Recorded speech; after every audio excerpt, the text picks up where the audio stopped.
El círculo. Óscar Saruto. La calle estaba oscura y fría. Un aire viejo, difícil de respirar y como endurecido en su quietud, lo golpeó en la cara. Sus pasos resonaron en la noche estancada del pasaje.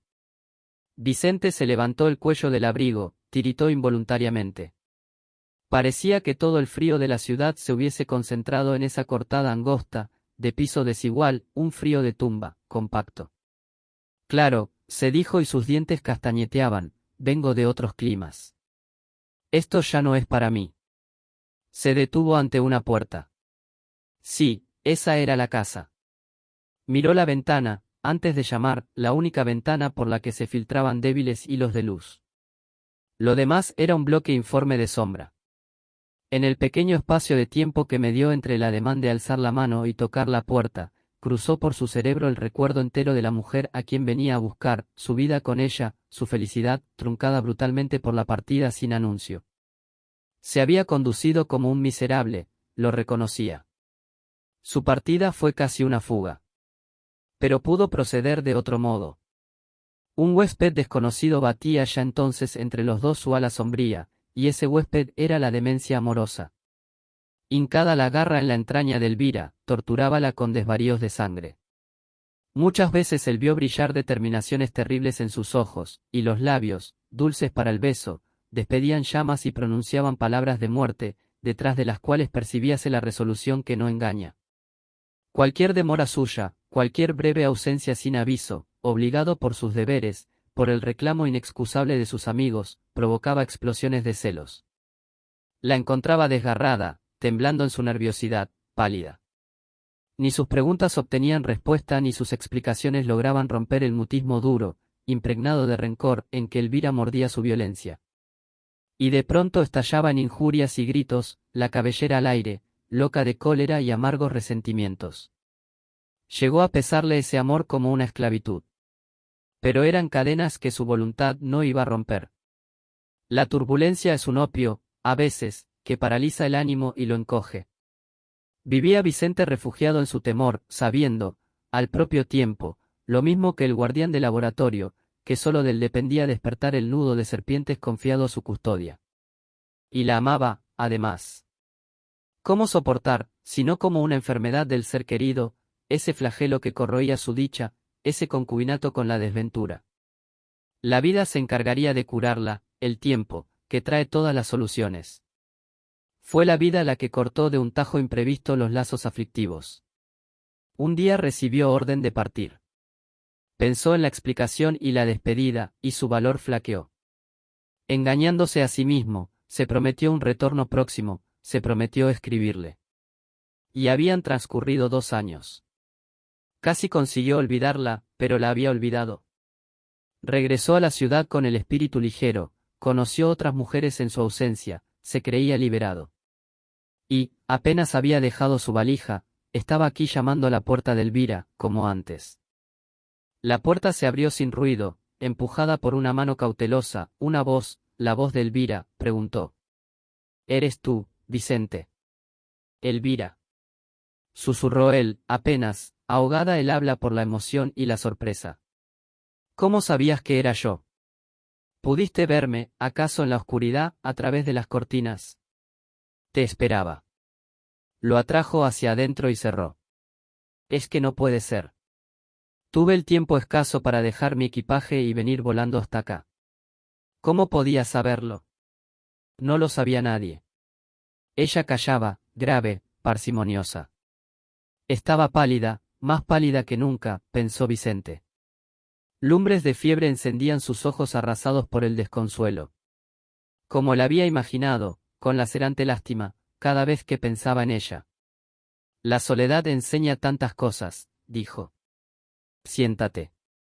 Él ya se había sentado, con el abrigo puesto. Hace tanto frío aquí como afuera.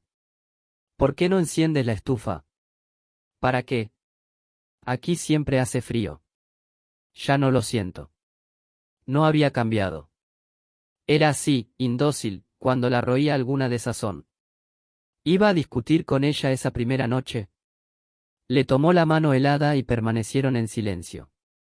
La habitación estaba casi en penumbra, otra de sus costumbres irritantes. Pero, en fin, no le había hecho una escena.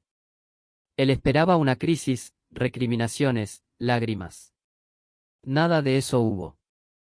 Sin embargo, no estaba tranquilo, la tormenta podía estar incubándose. Debajo de esa máscara podía hallarse, acechante, el furor, más aciago y enconado por el largo abandono. Tardaba, empero, en estallar. De la figura sentada a su lado solo le llegaba un gran silencio apacible, una serena transigencia. Comenzó a removerse, inquieto, y de pronto se encontró haciendo lo que menos había querido, lo que se había prometido no hacer, enzarzado en una explicación minuciosa de su conducta, de las razones de su marcha subrepticia, disculpándose como un niño. A medida que hablaba, comprendía la inutilidad de ese mea culpa y el humillante renuncio. Mas no interrumpía su discurso, y solo cuando advirtió que sus palabras sonaban a hueco, cayó en medio de una frase, y su voz se ahogó en un tartamudeo. Con la cabeza baja, sentía pasar el tiempo como una agua turbia. De modo, dijo ella, al cabo, que estuviste de viaje. La miró Vicente, absorto, no sabiendo si se burlaba de él. ¿Cómo? Iba a decirle ahora que lo ignoraba, que en 2 años no se había enterado siquiera del curso de su existencia.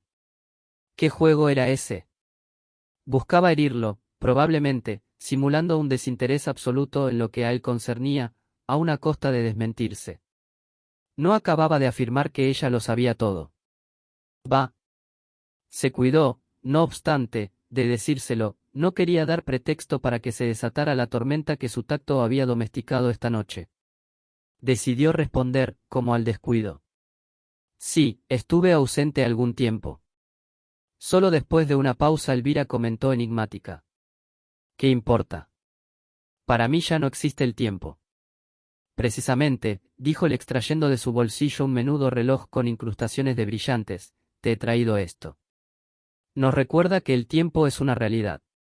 Consideró Elvira la joya unos instantes. Sin ajustar el broche, puso el reloj en su muñeca. Muy bonito, elogió. No sé si podré usarlo. ¿Por qué no? Déjalo ahí, en la mesita. Parece enferma, pensó Vicente, mientras depositaba el reloj sobre el estuche abierto. Estaba, en efecto, delgada. Delgada y exangüe. Pero no se atrevió a interrogarla. Estalló un trueno, lejos, en las profundidades de la noche. La lluvia gemía en los vidrios de la ventana. Un viento desasosegado arrastraba su caudal de rencor por las calles, sobre los techos. Bésame, le pidió ella. La besó largamente, estrechándola en sus brazos. El viejo amor renacía en un nuevo imperio, y era como tocar la raíz del recuerdo, como recuperar el racimo de días ya caídos. Refugiada en su abrazo, parecía la hija del metálico invierno, un trozo desprendido de la noche. Tienes que irte, Vicente. Se puso de pie. Volveré mañana. Sí. Vendré temprano. No nos separaremos más. Te prometo. No prometas nada. Estoy segura. El pacto está sellado, vete. La lluvia azotaba la calle con salvajes ramalazos de furia.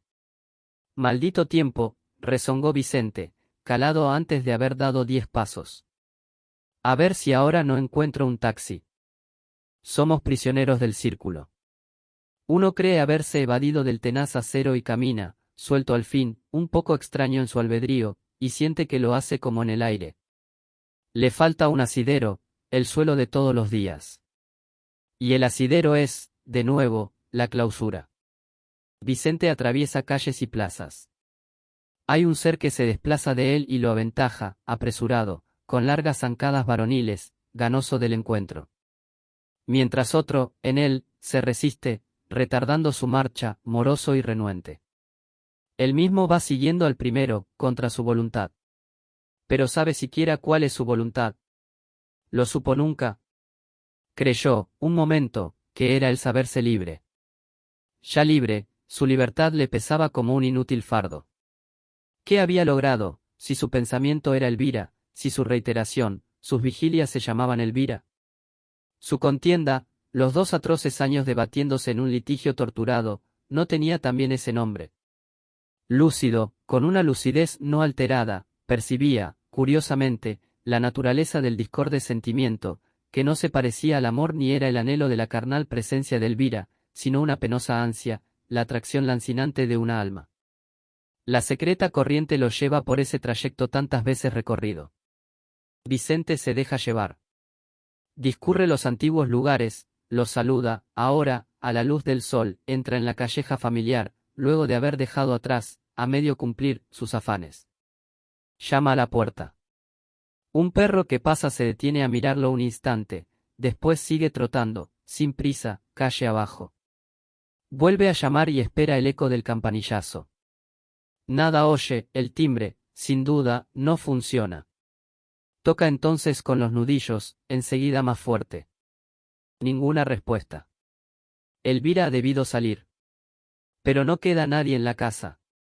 Retrocede hasta el centro de la calzada para mirar el frente del edificio. Observa que las celosías están corridas, los vidrios sin limpieza. Se diría una casa abandonada. Qué raro era todo esto. Una vecina se había asomado. Lo examinaba desde la puerta de su casa, la escoba en la mano. Vicente soportó el escrutinio sin darse por enterado. Bruja curiosa, gruñó. La vieja avanzó por la acera. ¿Busca a alguien, señor?, preguntó. Sí, señora, respondió de mala gana.